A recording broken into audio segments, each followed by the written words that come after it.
Assalamualaikum. Sebelum kita mulai, mohon keikhlasannya untuk like dan subscribe.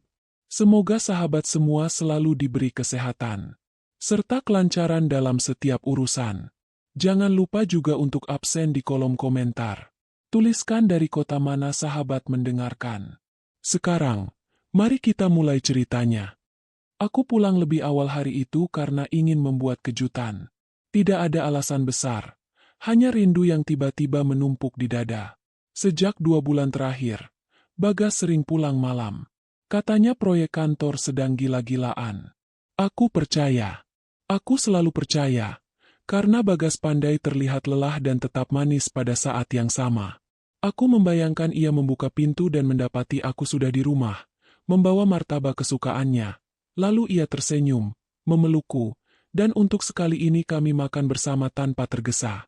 Aku bahkan sempat memikirkan, mungkin malam ini aku akan bilang aku ingin liburan berdua, sebentar saja, sebelum hidup kami makin jauh.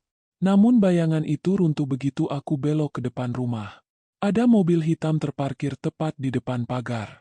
Mobilnya besar, mengilap, kacanya gelap, dan yang paling membuatku merinding, mesinnya masih hangat. Aku bisa melihat uap tipis di dekat knalpot, dan lampu kecil di dashboard masih menyala. Mobil itu bukan milik tetangga, bukan milik teman kami, bukan mobil yang biasa aku lihat di lingkungan ini. Dan aku tahu, sesuatu yang asing jarang datang membawa kabar baik. Aku memperlambat langkah. Tanganku otomatis menggenggam tas lebih erat. Jantungku memukul lebih cepat. Tapi aku memaksa wajahku tetap tenang. Aku tidak mau terlihat panik di luar. Bahkan kalau tidak ada siapa-siapa yang memperhatikan. Pagar rumah tidak terkunci rapat. Aku mendorongnya pelan. Engselnya berdecit halus. Biasanya Bagas selalu mengolesi engsel itu karena ia tidak suka suara berisik. Tapi hari ini, pagar seperti sengaja dibiarkan. Di halaman, suasana terlalu sunyi. Tidak ada suara televisi dari ruang tamu. Tidak ada suara Bagas menyapa dari dalam. Yang ada hanya detak jam di pergelangan tanganku, dan bunyi langkahku sendiri. Aku menoleh sekali lagi ke mobil hitam itu. Kaca gelapnya memantulkan wajahku samar. Wajah yang tampak tenang, tapi matanya sudah penuh pertanyaan. Aku tidak langsung masuk. Naluriku menyuruhku berhenti, menilai, mengukur. Aku berjalan memutar ke sisi rumah, ke jendela ruang tamu yang tirainya biasanya tidak tertutup rapat. Aku menahan napas, lalu mengintip dari sela tirai. Dan disitulah dunia seperti berhenti. Bagas ada di ruang tamu. Bukan duduk, bukan berdiri. Ia berlutut. Lututnya menempel lantai. Kedua tangannya terangkat, seperti memohon ampun. Wajahnya pucat. Matanya menatap ke atas pada seorang wanita yang berdiri di depannya. Wanita itu tinggi, berpenampilan rapi, rambutnya disanggul sederhana, tapi aura yang dibawanya seperti orang yang terbiasa memegang kendali. Di sampingnya ada tas kerja hitam yang tampak mahal. Di meja, ada sebuah map coklat tebal, terbuka, dengan beberapa kertas tersusun rapi. Aku menelan ludah. Tenggorokanku kering. Aku melihat bibir Bagas bergerak, seolah berkata, "Tolong." Wanita itu tidak terlihat marah. Justru tenang. Terlalu tenang. Ia menatap Bagas seperti menatap orang yang sudah kalah. Jantungku berdetak keras. Aku ingin memecahkan kaca jendela. Aku ingin meneriakkan namanya. Aku ingin bertanya apa ini semua. Tapi tubuhku kaku. Otakku hanya menangkap satu hal. Suamiku berlutut di depan wanita lain di rumah kami. Di rumah yang kubersihkan. Di rumah yang kutata. Di rumah yang kupikir tempat aman. Tanganku gemetar saat meraih gagang pintu samping. Aku tidak bisa bersembunyi seperti pencuri. Aku istri Bagas. Aku punya hak masuk. Aku punya hak tahu. Aku berjalan cepat ke pintu depan, menahan napas, lalu mendobraknya. Pintu terbuka keras. Suara itu menggema di ruang tamu. Bagas menoleh seketika. Matanya membesar seperti orang ketahuan mencuri. Wanita itu hanya melirikku, tidak terkejut. Seolah ia sudah memperhitungkan aku akan datang. "Rani." Suara Bagas pecah. Ia masih berlutut. Masih seperti itu. Seperti pria yang bukan lagi suamiku. Aku menatapnya. Lalu menatap wanita itu. Siapa dia? Bagas tersentak. Cepat berdiri. Tapi lututnya tampak lemas. Bukan. Bukan seperti yang kamu pikir. Kalimat itu keluar begitu cepat. Seperti kalimat yang sudah ia hafal. Dan justru itu yang membuat dadaku makin panas. Bukan seperti yang aku pikir. Ulangku pelan. Suaraku dingin. Aku melihat kamu berlutut di depan wanita lain di ruang tamu. Menurut kamu, harus aku pikir seperti apa? Bagas melangkah mendekat. Tangannya terangkat. Seperti ingin menyentuh lenganku. Aku mundur satu langkah. Jangan sentuh aku, kataku. Wanita itu akhirnya bicara. Suaranya tenang, jelas, tidak bergetar. Kamu Rani. Aku menatapnya. Iya. Kamu siapa? Wanita itu menatap Bagas sebentar. Lalu kembali menatapku. Namaku Selma. Bagas langsung memotong. Suaranya panik.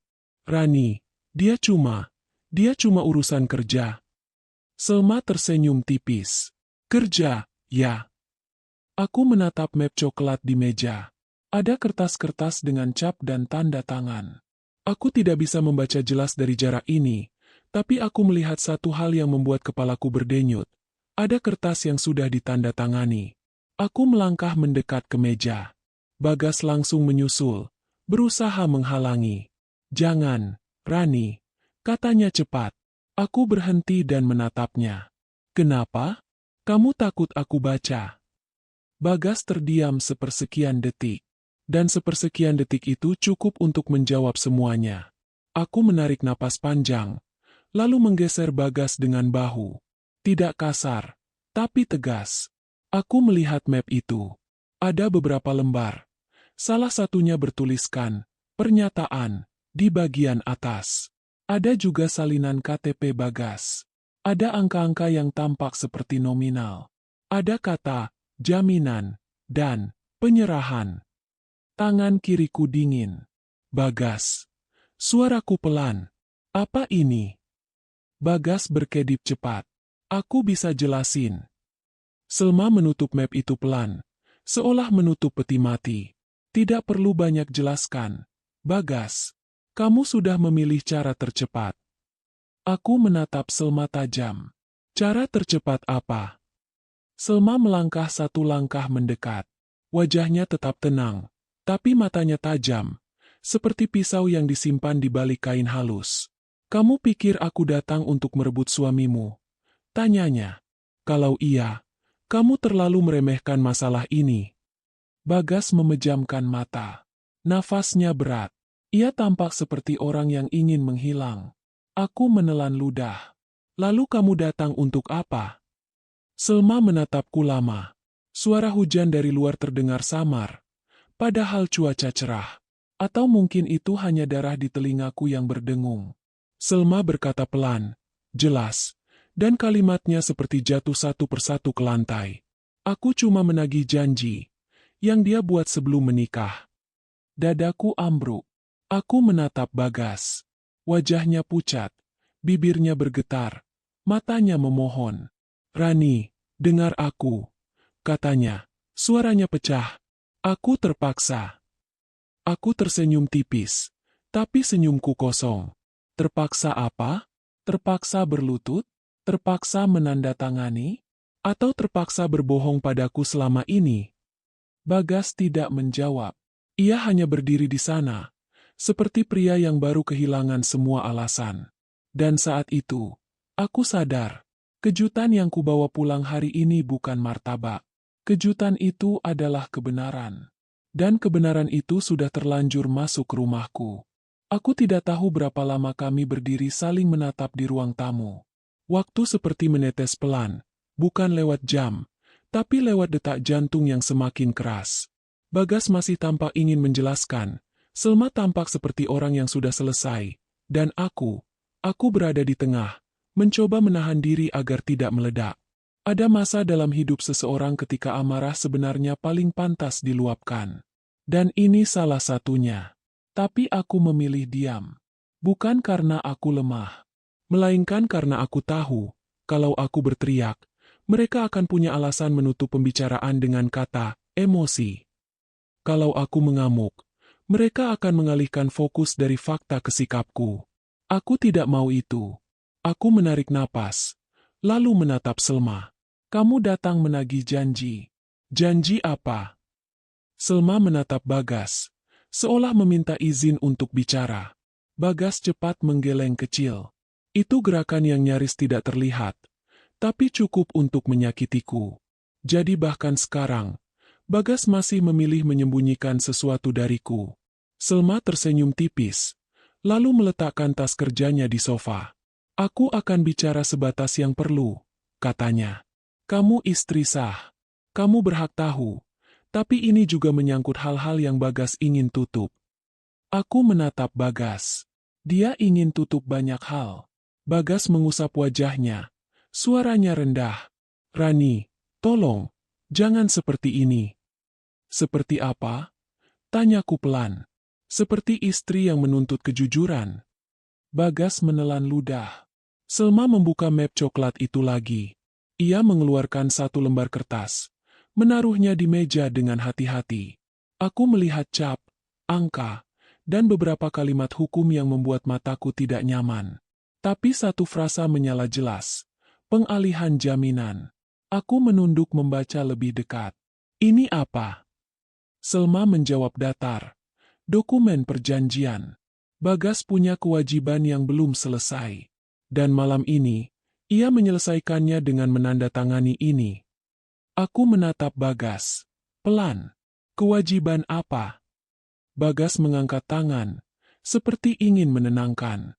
Aku bisa jelasin, tapi jangan di depan orang lain. Aku menatapnya tajam. Orang lain itu siapa? Dia di rumah kita. Kamu tadi berlutut padanya. Bagas memejamkan mata. Aku panik. Selma menyela tenang. Bukan panik, Bagas. Kamu takut ketahuan. Aku menahan napas.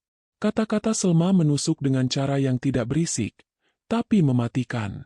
Seperti jarum kecil yang masuk tanpa suara, lalu menyebarkan sakit pelan-pelan. Aku menatap Selma lagi. Kenapa kamu bawa mobil hitam itu? Kenapa tidak datang seperti orang biasa? Selma menatapku, tidak tersinggung, karena aku tidak datang sebagai tamu. Aku datang membawa konsekuensi. Bagas melangkah mendekat padaku, suaranya lembut, terlalu lembut untuk situasi ini. Rani, kita bicara di kamar. Biar aku jelasin semuanya. Aku menatap tangannya yang hampir menyentuh bahuku. Jangan sentuh aku dulu. Bagas tersentak, lalu menurunkan tangan. Ia mundur setengah langkah. Di wajahnya, aku melihat sesuatu yang jarang aku lihat, ketakutan yang murni. Selma menutup map dan berdiri. Aku pergi dulu, katanya pada Bagas. Kamu punya waktu 2 hari untuk memenuhi sisa kewajiban. Kalau tidak, aku jalankan langkah berikutnya. Bagas langsung memucat. Selma, jangan. Selma menatapnya tanpa emosi. Kamu yang memilih menunda bertahun-tahun. Lalu Selma menatapku. Maaf, Rani. Aku tidak datang untuk merebut suamimu. Aku datang untuk memastikan janji lama dibayar. Aku tidak menjawab. Aku hanya menatapnya sampai ia berjalan ke pintu. Bagas mengantar sampai teras. Aku mendengar suara mereka pelan, tapi tidak jelas. Suara mesin mobil menyala, lalu mobil hitam itu pergi, meninggalkan halaman yang tiba-tiba terasa lebih kosong. Bagas kembali masuk. Ia menutup pintu perlahan, lalu berdiri di depanku seperti anak sekolah yang menunggu hukuman. Rani. Aku duduk di sofa. Aku sengaja duduk. Kalau aku berdiri, aku takut suara akan naik. Kalau aku duduk, aku bisa berpikir. Apa yang kamu sembunyikan? Tanyaku, datar. Bagas menarik napas. Aku punya hutang. Hutang apa? Tanyaku. Bagas menatap lantai. Hutang lama. Aku menahan tawa pahit. Semua hutang itu lama. Gas. Yang baru itu cuma kebohonganmu. Bagas mengusap wajahnya lagi. Aku tidak ingin kamu ikut kena. Aku sudah kena, jawabku.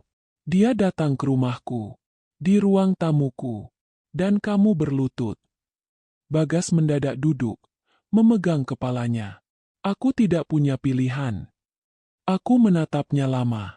Orang yang tidak punya pilihan biasanya jujur dari awal. Tapi kamu memilih diam, dan diam itu pilihan. Bagas mengangkat wajahnya. Matanya merah. Aku takut kamu pergi. Aku tidak langsung menjawab. Aku berdiri, berjalan ke meja, mengambil map coklat itu, lalu membukanya lagi. Aku membaca beberapa kalimat. Semakin kubaca, semakin aku mengerti bahwa ini bukan sekadar hutang uang. Ada istilah jaminan, ada penyerahan hak, ada penalti. Aku menoleh pada Bagas. Kamu menjaminkan apa? Bagas membeku. Aku menelan ludah. Gas, kamu menjaminkan apa? Bagas akhirnya berkata pelan. Rumah. Darahku seperti turun ke kaki. Rumah. Rumah kita. Bagas mengangguk kecil. Hampir tidak terlihat. Aku tertawa pendek. Tapi suaraku pecah. Kamu gila. Bagas berdiri cepat. Rani, dengar. Aku mengangkat tangan, memotongnya. Jangan. Aku ingin dengar semuanya. Tapi tanpa kamu memotong dan menutup. Bagas mengusap air mata cepat. Aku terjebak. Ran. Dulu sebelum menikah sama kamu, ibuku sakit. Aku butuh uang. Aku meminjam lewat jalur yang salah. Selma. Selma itu orang yang memegang akses. Aku menatapnya dingin. Jadi kamu bayar dengan rumah kita. Bagas menggeleng cepat. Aku pikir aku bisa melunasi sebelum kamu tahu. Aku pikir. Kamu pikir. Aku memotong. Kamu selalu pikir sendiri. Aku ini apa? Pajangan di rumah. Bagas terdiam. Aku menutup map itu pelan. Lalu aku memandang sekeliling ruang tamu. Karpet yang kupilih. Lemari yang kami beli berdua. Foto pernikahan yang tergantung. Semua tiba-tiba seperti properti di panggung yang ternyata bukan panggung milikku. Aku menelan ludah. Bagas, kamu tanda tangan malam ini. Artinya apa? Bagas suaranya kecil. Artinya, kalau aku tidak penuhi sisa kewajiban dalam 2 hari, Selma bisa mengambil langkah hukum untuk menyita jaminan. Aku memejamkan mata. 2 hari. Itu bukan waktu. Itu ultimatum. Aku membuka mata lagi, menatap Bagas. Kamu punya 2 hari. Tapi aku juga punya 2 hari untuk memastikan kamu tidak menghancurkan hidupku. Bagas menatapku panik. Kamu mau apa? Aku menatapnya tenang. Aku mau bukti. Bagas terdiam. Aku berjalan ke arah lemari kecil tempat kami menyimpan dokumen.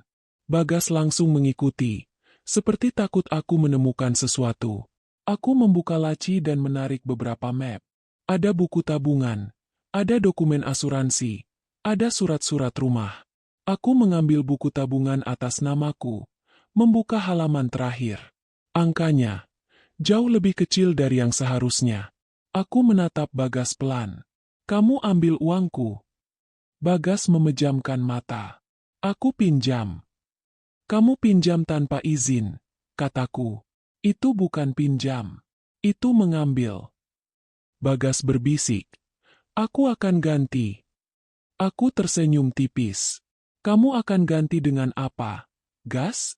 Dengan permintaan maaf. Bagas tidak menjawab. Malam itu aku masuk kamar.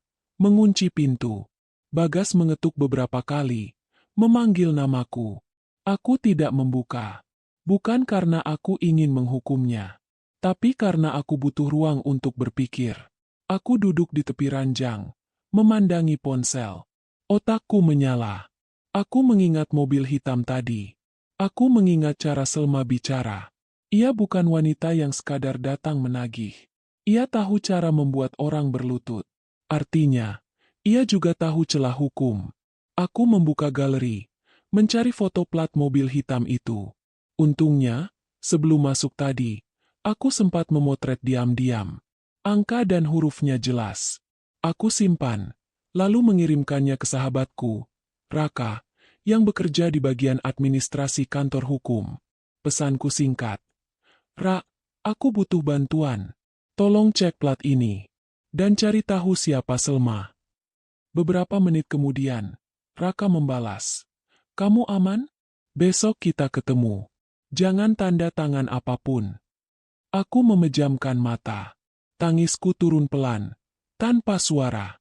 Bukan karena aku lemah, tapi karena aku baru sadar. Aku selama ini hidup bersama pria yang bisa menggadaikan rumah tanpa aku tahu. Di luar kamar, Bagas masih duduk di lantai. Punggungnya bersandar ke pintu. Aku bisa mendengar napasnya berat, seperti orang menahan runtuh. Tapi aku tidak lagi memikirkan bagaimana menyelamatkan Bagas. Aku memikirkan bagaimana menyelamatkan diriku. Karena malam ini, aku tidak hanya melihat suamiku berlutut. Aku melihat rumah tanggaku sudah hampir dijual. Pagi itu rumah terasa seperti baru selesai dipukul badai. Padahal semalam tidak ada hujan. Yang hancur bukan atap atau pagar, melainkan cara pandangku terhadap Bagas. Aku bangun dengan mata perih dan kepala berat. Di luar kamar, terdengar suara gelas diletakkan pelan. Lalu langkah kaki yang ragu-ragu. Bagas pasti sudah bangun lebih dulu. Tapi ia tidak berani mengetuk lagi. Aku membuka pintu kamar. Bagas berdiri di dapur, membuat kopi dengan tangan gemetar. Wajahnya kusut, matanya bengkak. Ia menoleh cepat saat melihatku, seperti anak kecil yang takut dimarahi. Rani. Suaranya pelan. Aku mengangkat tangan, menghentikannya sebelum ia mulai dengan permintaan maaf. Aku mau keluar. Bagas membeku. Kemana? Ketemu orang. Jawabku singkat. Bagas melangkah mendekat. Aku ikut. Aku menatapnya datar. Tidak. Rani, tolong. Aku takut kamu salah paham, katanya. Aku menelan ludah. Salah paham itu kalau aku melihat kamu berdiri bicara biasa. Semalam aku melihat kamu berlutut. Bagas menutup mata. Aku menyesal. Penyesalan tidak mengembalikan uang tabunganku yang kamu ambil. Penyesalan juga tidak membatalkan dokumen yang kamu tanda tangan, kataku. Suaraku tetap rendah, tapi setiap kata terasa tajam. Bagas terlihat seperti ingin menangis lagi. Aku akan bereskan. Aku mengambil tas dan kunci mobil. Kamu bereskan, tapi aku juga akan bereskan. Dengan caraku. Bagas ingin bicara lagi, tapi akhirnya ia diam. Diamnya bukan tanda mengalah, melainkan tanda ia tidak punya alasan lagi. Aku bertemu Raka di sebuah kafe kecil dekat kantor hukumnya. Raka sudah menungguku dengan laptop terbuka dan wajah serius. Begitu aku duduk, ia langsung menatapku dari atas sampai bawah. Kamu aman? Tanyanya. Aku mengangguk. Aku masih berdiri. Raka menghela napas. Oke, ceritakan dari awal. Aku menceritakan semuanya.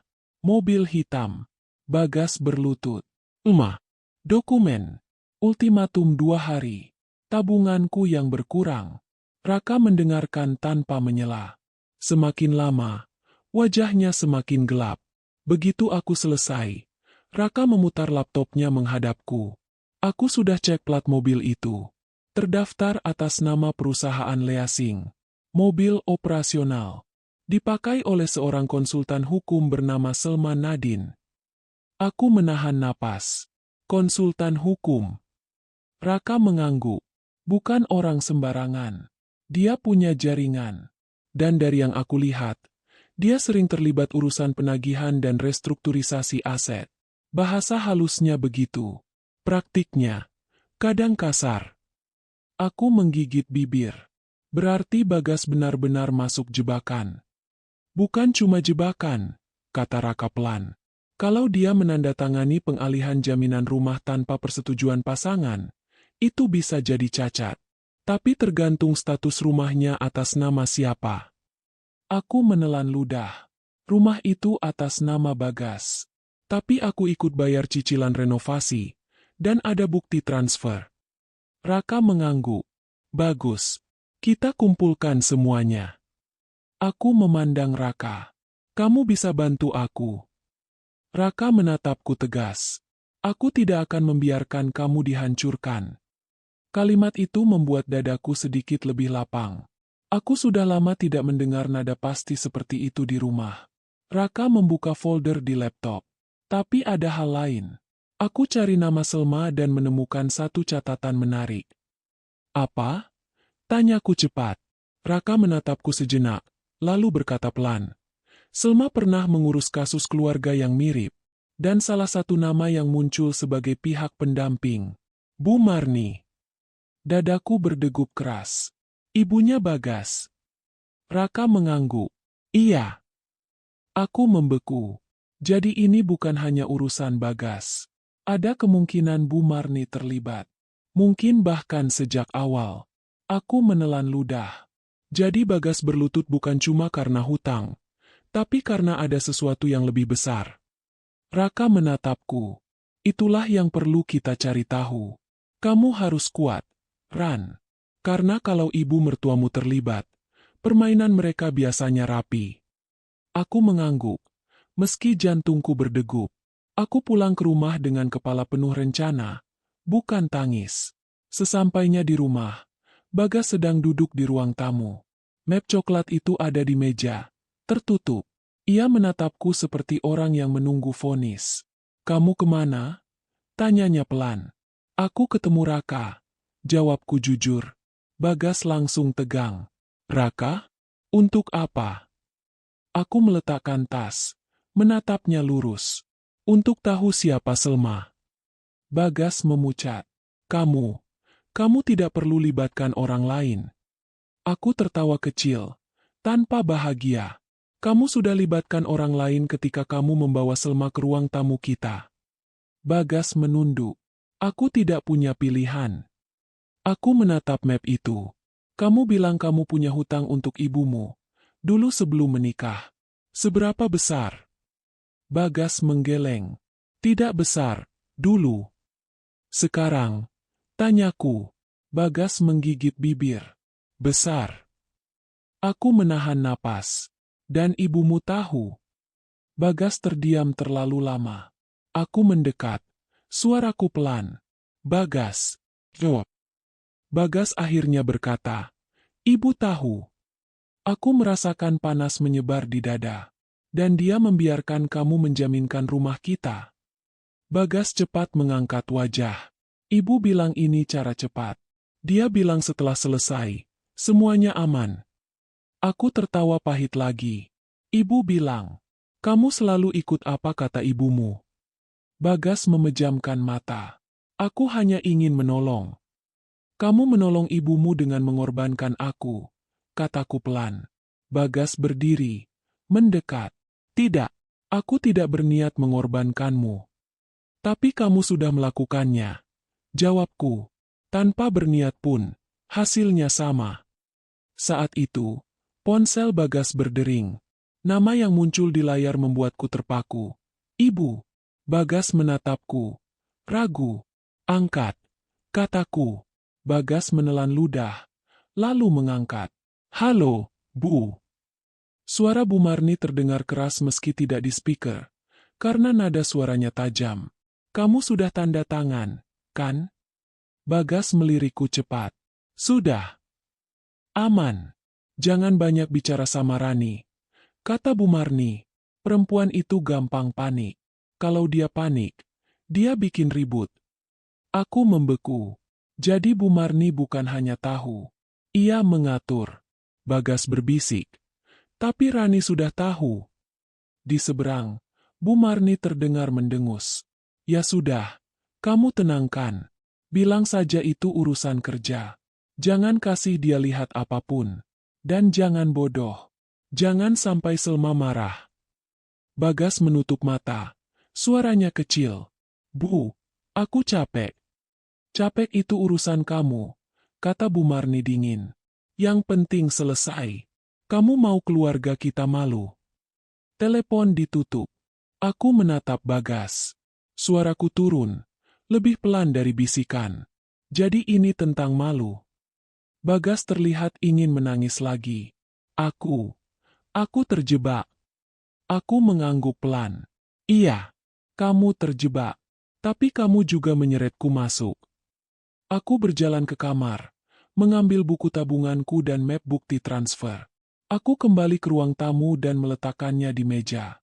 Mulai sekarang, kataku tegas, kamu tidak boleh menyentuh uangku lagi. Kamu tidak boleh menandatangani apapun lagi tanpa aku lihat. Dan besok, kita ke notaris. Bagas menatapku panik. Notaris? Untuk apa?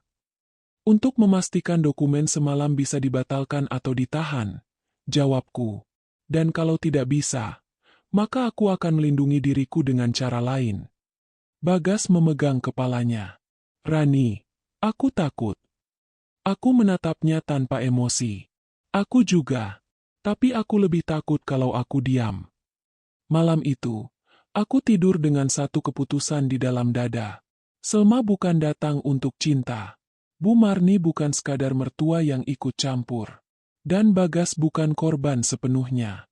Ini bukan soal selingkuh seperti yang orang kira. Ini soal rumah tanggaku dijadikan jaminan. Dan aku tidak akan membiarkan mereka menjual hidupku diam-diam. Hari itu aku tidak pergi ke kantor. Aku duduk di meja makan sejak pagi, membuka map demi map, menyusun kertas-kertas seperti orang yang sedang merapikan hidupnya sendiri. Bagas mondar-mandir di rumah, beberapa kali berhenti di ambang pintu, seolah ingin bicara, tapi selalu mengurungkan niat. Aku membiarkannya. Untuk pertama kalinya, aku tidak mengejar penjelasan darinya. Aku sedang sibuk menyelamatkan diriku. Aku menyusun semua bukti ke dalam 3 map berbeda. Map pertama berisi dokumen rumah, sertifikat, IMB, bukti renovasi, dan kwitansi material yang selama ini kusimpan rapi.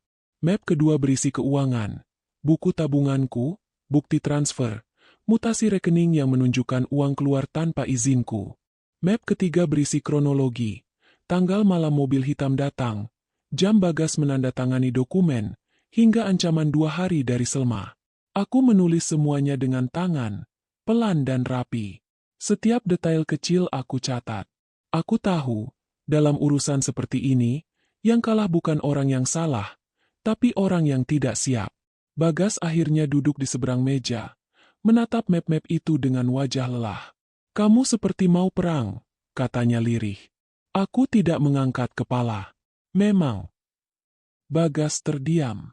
Setelah beberapa saat, ia berkata, Ibu akan datang hari ini. Tanganku berhenti menulis. Jam berapa? Tidak tahu. Katanya mau bicara. Jawabnya. Aku mengangguk. Biarkan dia datang. Bagas menatapku ragu. Kamu mau ribut? Aku menatapnya tenang. Aku tidak ribut. Aku hanya tidak mau dibodohi. Belum lama aku selesai menyusun map. Pintu depan terbuka. Bu Marni masuk tanpa banyak basa-basi. Pakaiannya rapi, wajahnya tersenyum tipis, senyum yang tidak pernah benar-benar hangat. Di belakangnya, seorang pria muda membawa tas kerja. Aku mengenalnya dari cerita Bagas. Itu notaris langganan keluarga mereka. Rani, sapa Bu Marni, kamu kelihatan pucat. Jangan terlalu banyak mikir. Aku berdiri, menyambut dengan sopan. Silakan duduk, Bu. Bu Marni duduk di sofa, menatap map-map di meja. Kamu lagi ngapain itu? Merapikan, jawabku singkat. Bu Marni tertawa kecil. Kamu ini terlalu serius. Semua ini bisa selesai kalau kamu percaya sama keluarga. Aku menatapnya. Saya percaya pada bukti, Bu. Senyum Bu Marni menipis. Kamu ini istri. Tugasmu mendukung suami, bukan mencurigai. Aku menarik napas panjang. Tugas saya menjaga diri saya sendiri. Notaris yang dibawa Bu Marni membuka tasnya. Begini, Bu Rani, kami mau meluruskan sedikit. Dokumen yang ditandatangani Bagas kemarin itu bersifat sementara. Tidak perlu dibesar-besarkan. Aku menatapnya. Sementara untuk siapa? Notaris itu tersenyum kaku. Untuk kelancaran. Aku menggeser salah satu map ke tengah meja. Ini bukti bahwa rumah ini juga dibiayai oleh saya. Tanpa tanda tangan saya, tidak ada pengalihan sah. Bu Marni mendengus. Ah, kamu ini dengar dari siapa? Dari Raka itu, ya. Aku menatapnya lurus. Saya dengar dari hukum. Suasana berubah dingin. Bu Marni mencondongkan badan ke depan. Rani, ibu tidak mau berdebat. Ibu cuma mau ini cepat selesai. Kamu tanda tangan saja satu surat. Setelah itu aman. Aku membuka surat yang disodorkan. Aku membaca pelan, lalu menutupnya kembali. Ini bukan pengamanan. Ini pengalihan. Notaris terlihat tidak nyaman. Bu Rani, kata-katanya memang begitu, tapi praktiknya. Aku memotong halus. Saya tidak akan tanda tangan. Bu Marni menatap Bagas. Kamu dengar istrimu? Bagas menunduk. Rani cuma mau jelas, Bu. Bu Marni menghela napas panjang. Jelas apa lagi? Semua ini demi kalian. Aku menatap Bu Marni. Demi siapa, Bu? Demi nama keluarga.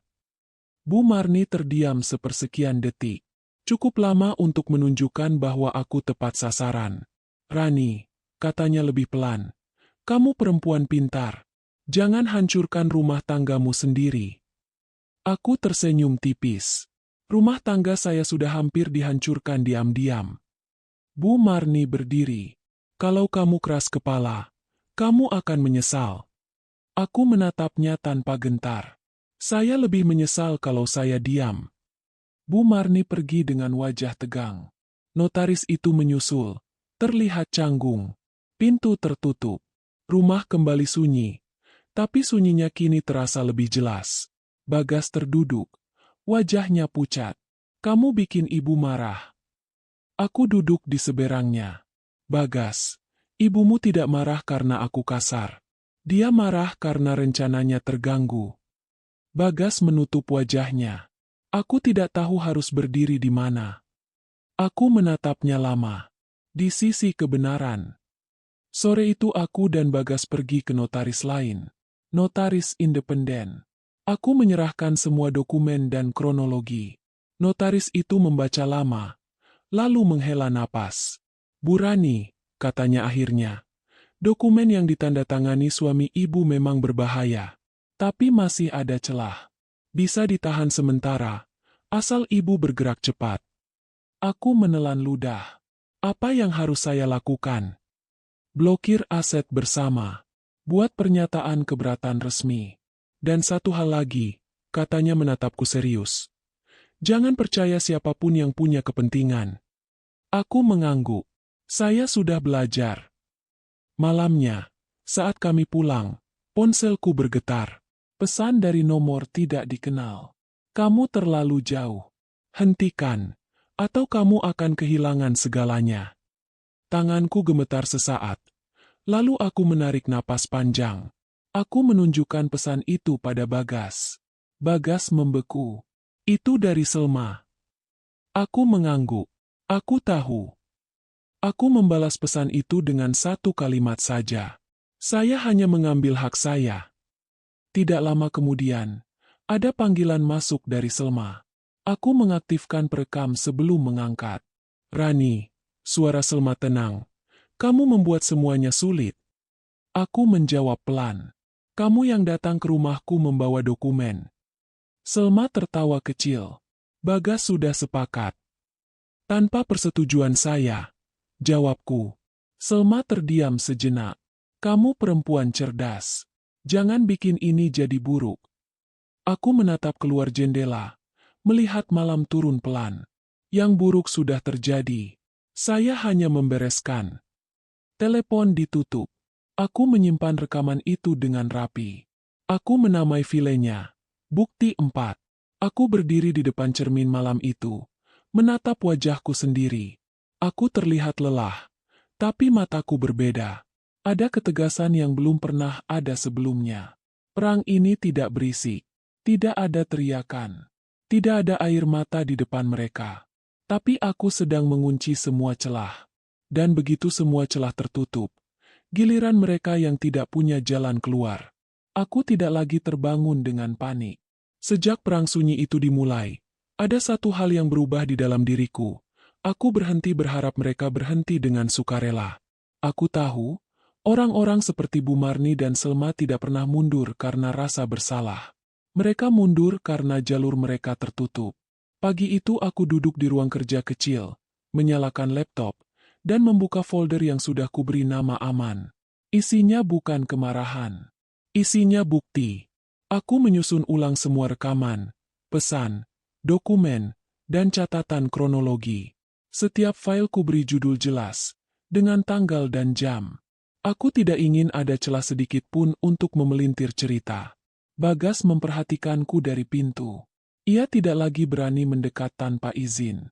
Hubungan kami berubah bentuk. Bukan karena aku berhenti mencintainya, tapi karena aku tidak lagi mempercayakan hidupku sepenuhnya pada pilihannya. Apa rencanamu? Tanyanya akhirnya. Aku tidak menoleh. Aku tidak punya rencana balas dendam. Bagas terdiam. Aku hanya memastikan kebenaran muncul di tempat yang tepat. Lanjutku. Kalau mereka hancur karena kebenaran itu bukan salahku. Bagas mengangguk pelan. Ibu akan marah besar. Aku menatapnya. Dia sudah marah sejak awal. Bedanya, sekarang dia tahu aku tidak bisa ditekan. Siang itu, aku menghubungi Selma lebih dulu. Bukan untuk menyerang, tapi untuk mengatur panggung. Aku mengirim pesan singkat yang sopan. Kita perlu bicara. Secara resmi. Dengan saksi. Selma membalas tidak lama kemudian. Kamu yakin? Aku membalas. Ya. Kami sepakat bertemu di kantor notaris independen. Aku sengaja memilih tempat netral, dengan aturan jelas. Aku juga meminta Raka hadir sebagai pendamping hukum. Bagas ikut, meski wajahnya tegang. Bu Marni datang tanpa diundang. Ia selalu begitu. Datang ketika merasa harus mengontrol. Di ruang notaris, suasana kaku. Selma duduk dengan punggung tegak, rapi, profesional. Bu Marni duduk di sebelah Bagas, seperti perisai hidup. Aku duduk berhadapan dengan mereka. Tenang. Notaris membuka pembicaraan. Baik, kita klarifikasi. Ada keberatan dari Ibu Rani atas dokumen yang ditandatangani Pak Bagas. Selma tersenyum tipis. Dokumen itu sah. Aku mengangguk. Sah menurut siapa? Selma menatapku. Menurut tanda tangan. Aku membuka mapku, lalu menyerahkan satu lembar fotokopi. Ini bukti bahwa rumah tersebut merupakan aset bersama. Ada kontribusi finansial saya. Tanpa tanda tangan saya, pengalihan jaminan cacat. Notaris membaca, mengangguk pelan. Bu Marni langsung menyela. Itu rumah keluarga. Aku menoleh padanya.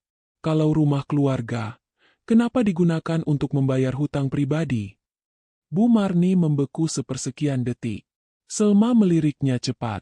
Aku melanjutkan. Suaraku tetap tenang. Dan saya punya rekaman percakapan yang menunjukkan adanya tekanan agar saya menandatangani surat. Selma tersenyum tipis. Tekanan itu subjektif. Aku menekan tombol. Rekaman panggilan Selma terdengar di ruangan. Kamu perempuan cerdas. Jangan bikin ini jadi buruk. Suara Selma jelas, tidak kasar, tapi mengandung ancaman halus. Bu Marni mengubah posisi duduk. Itu cuma nasihat. Aku menatap Bu Marni. Nasihat tidak dikirim lewat ancaman pesan. Aku membuka pesan di ponsel dan menyerahkan salinannya pada notaris. Notaris membaca lama, lalu menatap Selma dan Bu Marni. Kalau ini masuk laporan, ini bisa jadi masalah, katanya. Selma menghela napas. Untuk pertama kalinya, ia tidak tersenyum. Aku melanjutkan. Saya tidak mau mempermalukan siapapun. Saya hanya minta satu hal. Hentikan proses. Batalkan tekanan. Kembalikan uang saya. Bu Marni tertawa sinis. Kamu pikir gampang? Aku menatapnya lembut. Lebih gampang daripada proses hukum panjang. Raka ikut bicara. Suaranya datar. Kalau proses ini dilanjutkan, klien kami akan mengajukan laporan pemalsuan, pengambilan dana tanpa izin, dan tekanan psikologis. Bu Marni menatap Bagas tajam. Kamu diam saja. Bagas menelan ludah. Lalu untuk pertama kalinya sejak semua ini terjadi, ia mengangkat kepala. Bu, cukup. Bu Marni terperanjat. Apa? Aku salah, kata Bagas. Dan aku tidak akan membiarkan Rani menanggung akibatnya. Bu Marni berdiri. Kamu anak durhaka. Bagas gemetar, tapi suaranya tegas. Aku suami. Dan aku gagal melindungi istriku. Ruangan hening. Selma menutup mapnya perlahan. Baik, katanya. Kalau begitu, kita cari jalan tengah. Aku mengangguk. Itu yang sejak awal aku mau. Selma menatapku lama. Kamu tahu, kalau kamu diam saja, semuanya bisa selesai tanpa ribut. Aku menjawab pelan. Dan kalau aku diam, hidupku selesai. Selma tersenyum pahit. Kamu berbeda dari yang kukira. Aku tidak menjawab. Pertemuan itu berakhir tanpa tanda tangan baru. Proses dihentikan sementara. Selma pergi lebih dulu. Bu Marni keluar dengan wajah kaku, tanpa menoleh lagi. Di luar kantor, Bagas berdiri lama. Aku tidak menyangka kamu bisa setenang itu. Aku menatap jalan. Tenang bukan berarti tidak sakit. Malamnya, Bu Marni menelepon Bagas berkali-kali. Bagas tidak mengangkat. Aku mendengar ponselnya bergetar, lalu berhenti. Aku tidak memintanya mematikan ponsel. Aku ingin ia memilih sendiri. Pukul 11 malam, aku menerima pesan dari Selma. Kamu menang 1 ronde. Aku membalas singkat. Aku tidak bertanding. Selma tidak membalas lagi. Aku menutup laptop, merebahkan tubuh di ranjang, dan menatap langit-langit. Balas dendam yang paling elegan bukan membuat mereka berteriak, tapi membuat mereka tidak bisa melanjutkan langkah tanpa menyadari kesalahan sendiri. Dan aku tahu, ini belum selesai. Karena orang seperti Bu Marni tidak berhenti ketika kalah. Mereka berhenti ketika kebenaran menutup semua pintu. Dan aku sedang menyiapkan kunci terakhir. Sejak pertemuan di kantor notaris, udara di rumah menjadi aneh. Tidak lagi tegang seperti malam Selma datang, tapi juga tidak kembali hangat seperti dulu. Bagas seperti orang yang kehilangan arah, berjalan pelan dari satu ruangan ke ruangan lain, seolah mencari tempat yang bisa membuatnya lupa. Sedangkan aku justru merasa semakin jelas. Aku tahu di mana aku berdiri. Aku tahu apa yang harus kulakukan. Dan untuk pertama kalinya, aku melihat Bu Marni bukan sebagai orang tua yang harus dihormati, melainkan sebagai seseorang yang bisa menghancurkan apapun demi mempertahankan kendali. Bu Marni tidak menghubungiku langsung. Ia memakai cara yang lebih licik, menyebar cerita.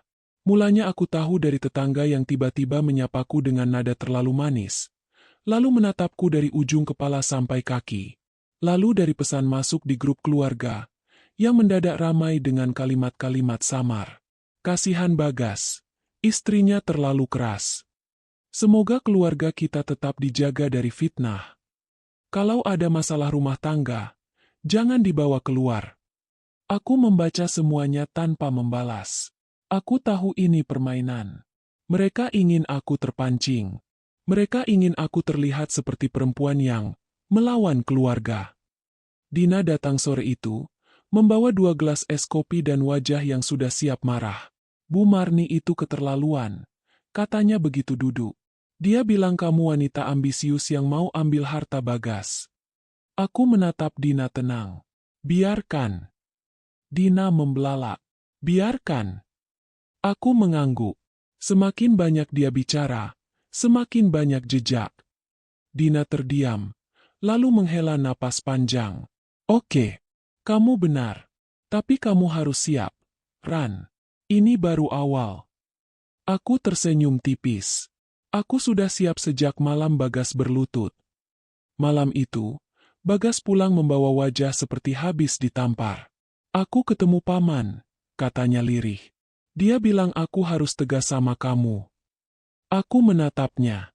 Karena cerita ibumu. Bagas mengangguk. Lalu duduk di sofa seperti tubuhnya tidak kuat berdiri. Mereka bilang kamu memanfaatkan aku.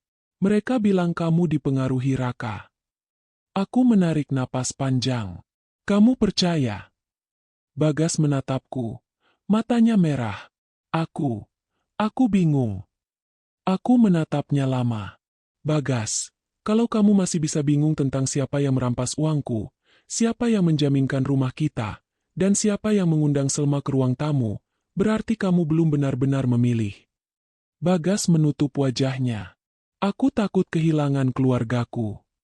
Aku merasakan dada berdenyut, tapi aku menahan suara tetap lembut. Kamu sudah hampir kehilangan aku. Bagas diam. Dan diam itu adalah jawaban paling jujur yang bisa ia berikan malam itu. Keesokan harinya, Bu Marni datang lagi. Tidak membawa notaris. Tidak membawa Pak Hendra. Ia datang membawa air mata.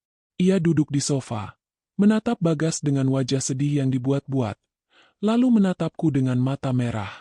Rani, katanya pelan. Ibu minta maaf kalau ibu pernah salah. Aku tidak langsung percaya. Bu Marni bukan orang yang minta maaf tanpa tujuan. Apa yang ibu mau? Tanyaku, tanpa basa-basi. Bu Marni terkejut. Seolah aku tidak pantas menanyakan itu. Ibu cuma mau keluarga utuh. Aku menatapnya. Kalau ibu mau keluarga utuh, ibu tidak akan menjadikan rumah kami jaminan. Bu Marni menahan napas, lalu menangis lebih keras. Ibu terpaksa. Ibu dulu susah. Ibu cuma mau Bagas selamat. Aku menoleh ke Bagas. Selamat dari apa? Bagas memejamkan mata. Bu Marni menyeka air mata. Selma itu, orang yang pernah membantu keluarga kita. Dulu ada masalah besar. Dan Bagas cuma korban. Aku tersenyum tipis. Kamu selalu menjadikan Bagas korban. Padahal dia yang tanda tangan. Bu Marni menatapku tajam. Air mata di wajahnya tiba-tiba berhenti. Seperti keran yang dimatikan. Aku merinding. Topengnya bergeser. Kamu ini memang tidak tahu diri, katanya. Suaranya berubah dingin. Kalau bukan karena keluarga kami, kamu tidak akan tinggal di rumah itu. Aku menatapnya tanpa goyah. Kalau bukan karena saya, rumah itu mungkin sudah lama kosong. Bu Marni berdiri. Kamu menantang ibu. Aku menggeleng pelan. Saya hanya berdiri. Bu Marni menatap Bagas. Kamu diam saja? Kamu biarkan istrimu kurang ajar. Bagas menelan ludah. Ia berdiri perlahan. Tubuhnya gemetar. Tapi ia berusaha tegak. Bu, katanya, suaranya berat. Rani tidak kurang ajar. Aku yang kurang ajar pada Rani. Bu Marni terpaku. Apa? Bagas mengulang. Lebih tegas. Aku yang salah. Dan aku tidak akan menutupinya lagi. Bu Marni seperti kehilangan kata-kata. Matanya menatap Bagas seperti menatap orang asing. Lalu ia tertawa kecil. Getir.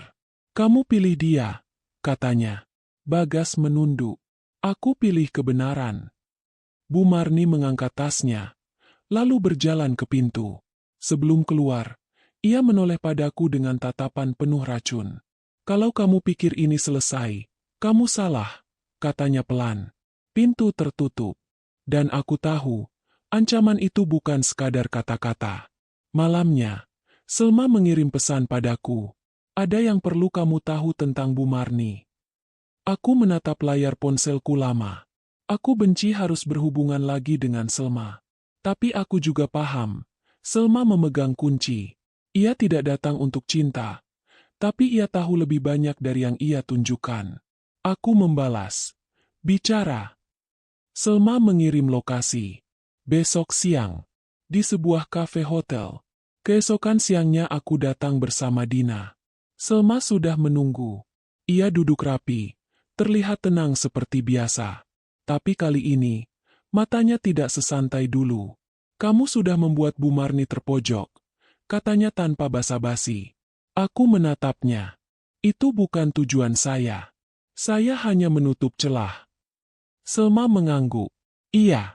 Dan ketika celah tertutup, orang seperti Bu Marni akan melakukan satu hal terakhir. Apa?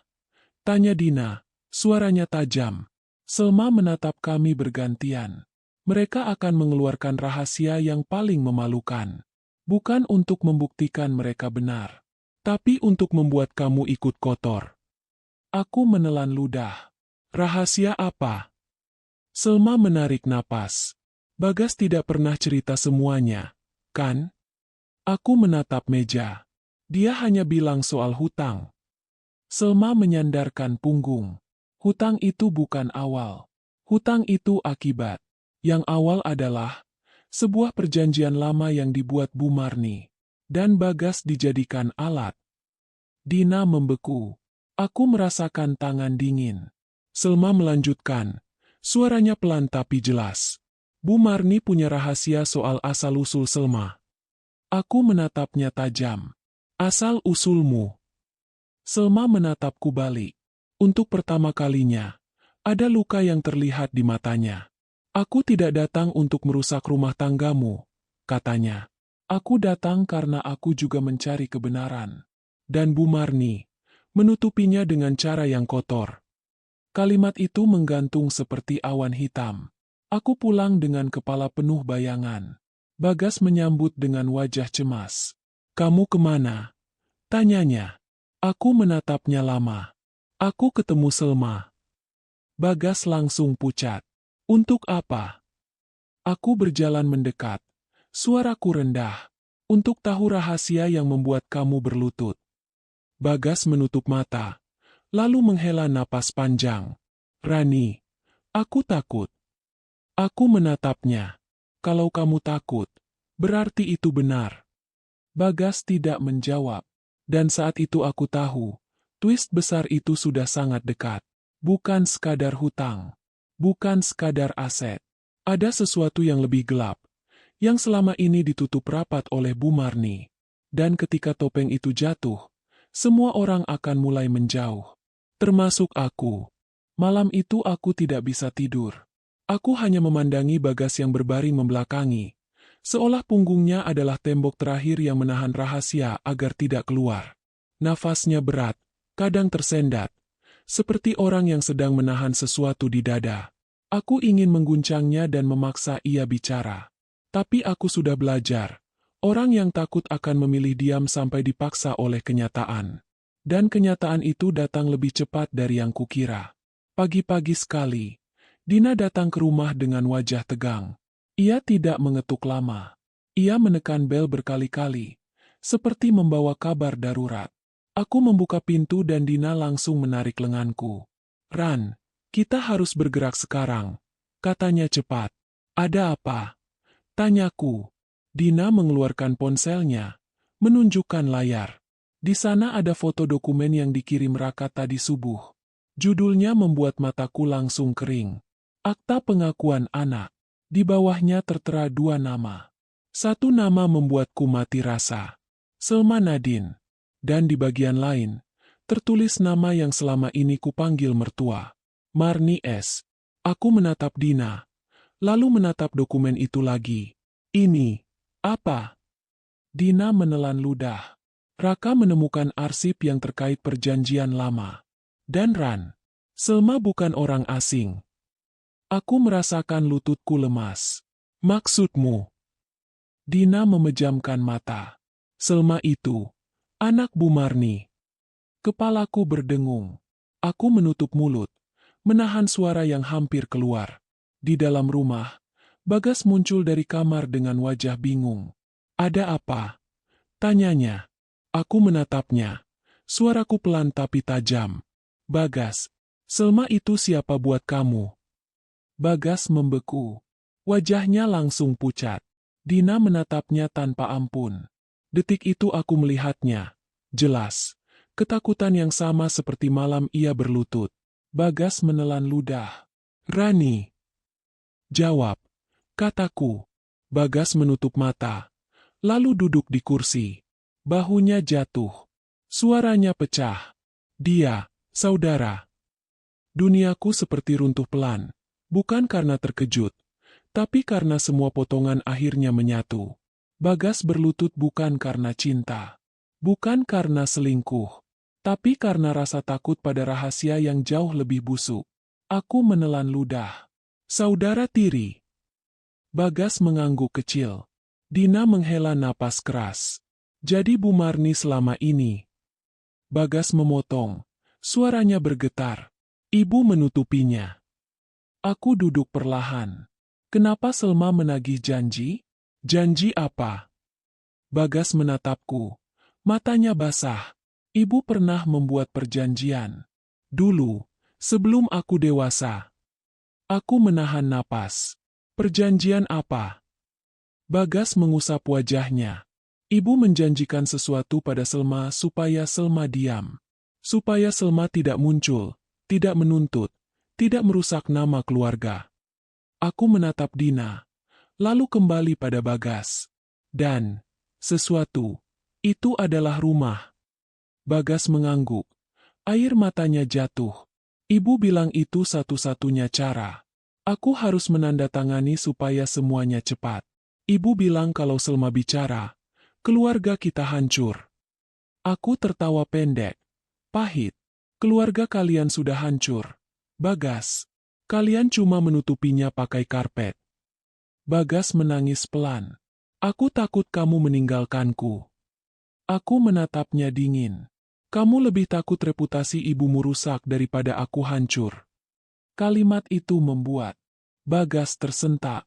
Ia tidak bisa menyangkal. Dina menatapku. Ran, kamu mau lanjut bagaimana? Aku menarik napas panjang. Di titik ini, aku bisa saja menghancurkan semuanya dengan satu postingan, satu cerita viral. Tapi itu bukan caraku. Aku ingin balas dendam elegan. Aku ingin mereka jatuh oleh kebenaran yang rapi, bukan oleh keributan. Kita ketemu Selma. Kataku pelan. Bagas langsung menggeleng. Jangan. Kalau ibu tahu. Aku menatapnya tajam. Justru ibu harus tahu. Rahasia ini sudah digunakan untuk menekan kita. Hari ini, kita balikan. Kami bertemu Selma di tempat yang Dina tentukan. Bukan kafe, bukan kantor, tapi sebuah ruang pertemuan kecil di kantor hukum Raka, tempat semuanya bisa direkam dengan aman. Selma datang memakai baju hitam sederhana. Wajahnya lebih lelah dari biasanya. Tidak ada aura menang. Yang ada hanya seseorang yang sudah lama menunggu hari ini. Ia duduk, menatapku. Kamu sudah tahu. Aku mengangguk. Kamu saudara Bagas. Selma menatap Bagas sebentar. Bagas tidak berani menatap balik. Selma menarik napas. Aku tidak datang untuk merebut apapun. Aku datang untuk mengambil kembali hak yang dirampas. Raka meletakkan dokumen di meja. Ada akta pengakuan anak. Ada jejak perjanjian. Dan ada bukti tekanan. Selma menatap dokumen itu lama. Lalu menatapku. Aku dibuang dari hidup mereka sejak kecil. Ibu Marni membayar orang untuk membuat ibuku diam. Lalu ketika aku dewasa dan mulai mencari, aku diperingatkan. Diancam. Disuap. Aku menelan ludah. Kenapa kamu datang ke rumahku malam itu? Selma menatapku tenang. Karena kamu satu-satunya yang tidak ikut dalam kebohongan itu. Dan karena Bagas hanya bergerak jika ditakut-takuti oleh ibunya. Bagas menutup wajahnya. Aku minta maaf. Selma menatapnya dingin. Kamu berlutut padaku, Bagas. Tapi kamu tidak pernah benar-benar melihatku sebagai manusia. Kamu melihatku sebagai bencana. Bagas menangis pelan. Raka menatap Selma. Kamu mau apa? Selma menarik napas. Aku mau kebenaran tercatat. Aku mau Bu Marni berhenti memakai uang dan aset untuk menutup dosa. Aku tidak perlu rumah Rani. Aku perlu pengakuan yang sah dan perjanjian yang adil. Aku menatap Selma. Kalau begitu, kita punya tujuan yang sama. Hari itu kami menyusun langkah terakhir. Raka menyiapkan surat somasi dan undangan mediasi resmi. Dina menyiapkan saksi dan rekaman. Aku menyiapkan bukti transfer dan pengambilan tabungan. Bagas, Untuk pertama kalinya, ia setuju menandatangani pernyataan pengakuan bahwa ia ditekan ibunya dan bahwa dokumen malam itu dilakukan tanpa persetujuanku. Sore hari, Bu Marni dipanggil ke kantor hukum. Ia datang dengan wajah marah, percaya diri, membawa 2 orang keluarga sebagai pendukung. Begitu masuk, ia menatapku seperti aku pengkhianat. "Kamu puas?" katanya sinis. "Kamu bawa masalah keluarga keluar." Aku menatapnya tenang. "Ibu yang membawa masalah ke rumah saya." Bu Marni menatap Selma, dan wajahnya berubah. Matanya membesar, seperti melihat hantu. "Selma." Suaranya tercekat. Selma berdiri, suaranya pelan tapi tajam. "Halo, Bu. Masih ingat saya?" Bu Marni gemetar. Kamu tidak punya hak." Raka meletakkan dokumen di meja. "Ini akta. Ini bukti perjanjian.